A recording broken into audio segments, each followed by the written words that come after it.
o que eu tenho a dizer sobre a Irlanda depois de 4 anos morando aqui. Tá bom, quem me acompanha sabe que esse vídeo está com um pouco de atraso. Eu fiz 4 anos de Irlanda em novembro de 2022, mas bora lá, vamos soltar o clipe.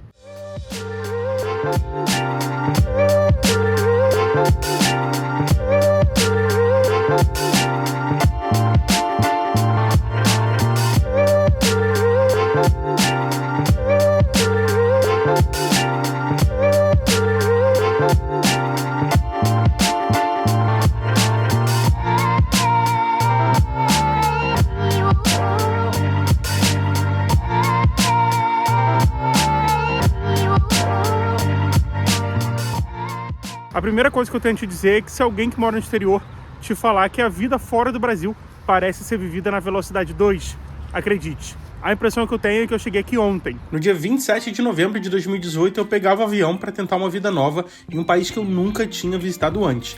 Na realidade, eu não lembro de ter ouvido falar da Irlanda até poucas semanas antes de decidir me mudar para cá. 1825 dias depois, eu posso dizer que essa foi a melhor decisão que eu tomei na minha vida. Comecei uma profissão nova, me casei e hoje eu me sinto em casa.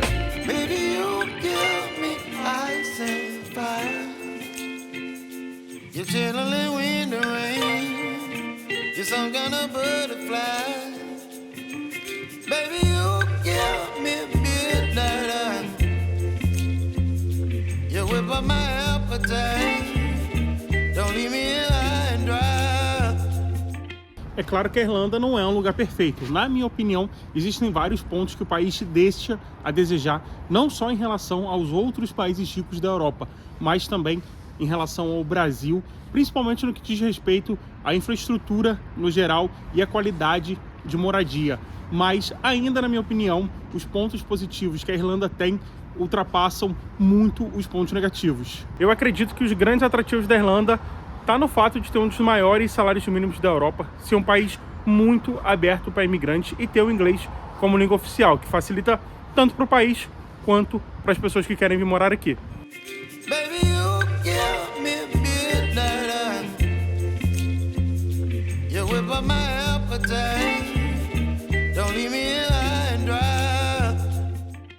Eu sei que tem muita gente que vem para cá e acaba criticando alguns pontos negativos do país, e completa razão. Eu também sou uma das pessoas que criticam bastante esses pontos, principalmente no que diz respeito à crise imobiliária e a dificuldade que o governo tem de solucionar esse problema.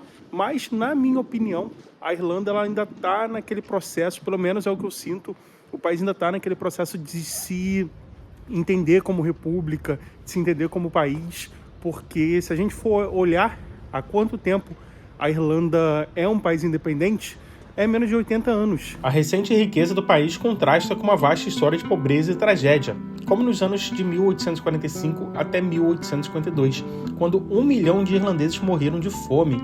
Mais recentemente, o país passou por uma guerra civil com a Irlanda do Norte, que durou 30 anos e terminou em 1998. A gente está falando de apenas 24 anos atrás.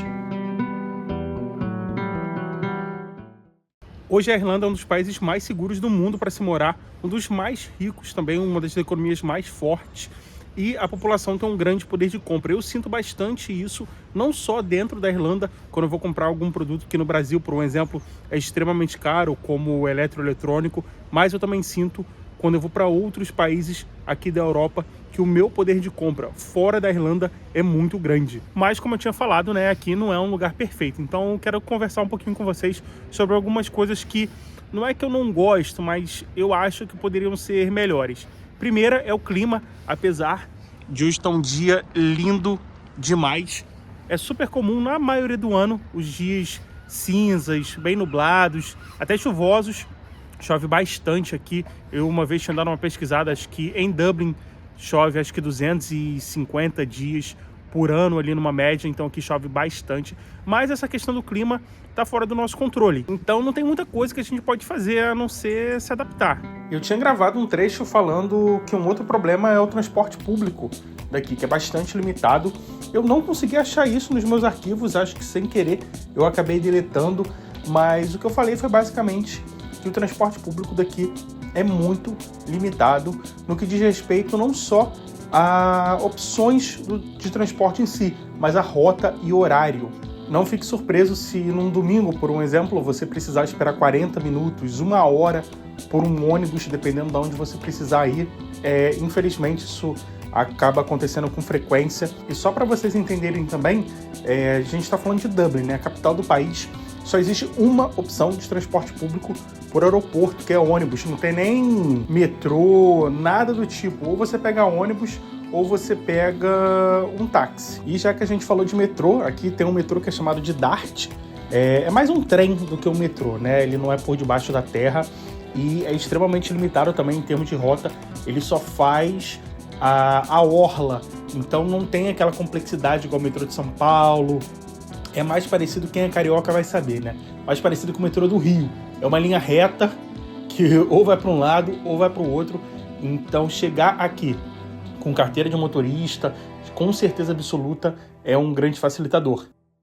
E o último ponto que eu acho que poderia ser bem melhor é a questão do custo de vida. Dublin já é a cidade mais cara da Europa para se morar, muito disso por conta da crise imobiliária que infla bastante os preços das casas, tanto para quem quer comprar quanto para aluguel. E quando você está num lugar que tem o maior custo de vida da Europa e uma infraestrutura que deixa a desejar, até mesmo em relação ao Brasil, em alguns pontos, a gente consegue perceber que tem muito trabalho ainda para ser feito e não é tão bacana assim você tá com uma infraestrutura baixa e um custo de vida muito alto. O que as pessoas fazem para contornar esses pontos negativos em relação ao clima? Não tem muito o que fazer, é só se adaptar mesmo, colocar um casaco. Vocês estão vendo que tá um dia bem bonito, mas está fazendo a sensação térmica de 0 graus, sair sem luva, minha mão tá doendo pra caramba, saindo fumaça da boca quando eu vou falar. É isso, coloca um casaco, coloca uma luva, coloca uma touca, se adaptar. Em relação ao transporte público, se você não tiver carro, uma excelente opção é você viver local, morar e trabalhar no mesmo bairro. Isso vai fazer com que você evite de o ônibus atrasar, o ônibus não aparecer, o ônibus demorar 20 minutos, 45 minutos, dependendo do dia da semana, o que é super comum aqui, tá? E em relação ao custo de vida, eu acho que o fato de ter um dos maiores salários mínimos da Europa e um poder de compra muito alto, não só aqui, como em outros países também, faz com que você, não é que não se importe, mas parece que não se torna um problema tão maior do que ele realmente é. Porque você está com um salário legal, viaja, consegue comprar suas coisas, então as pessoas no geral, apesar de reclamarem, não tem algo que vai levar à saída de um governo por conta disso, por um exemplo. É claro que cada pessoa vai ter uma experiência diferente. Particularmente, depois de 4 anos aqui na Irlanda, eu ainda acho que vale muito a pena você vir para cá, tanto se for para você emigrar ou se você vier como intercambista, principalmente se você ainda estiver no Brasil, né? A gente sabe tudo o que está acontecendo no Brasil, que infelizmente a vida não tá fácil, mas também por outro lado, como eu falei nesse vídeo daqui, você não pode se iludir com a Irlanda e achar que vai ser tudo mil maravilhas.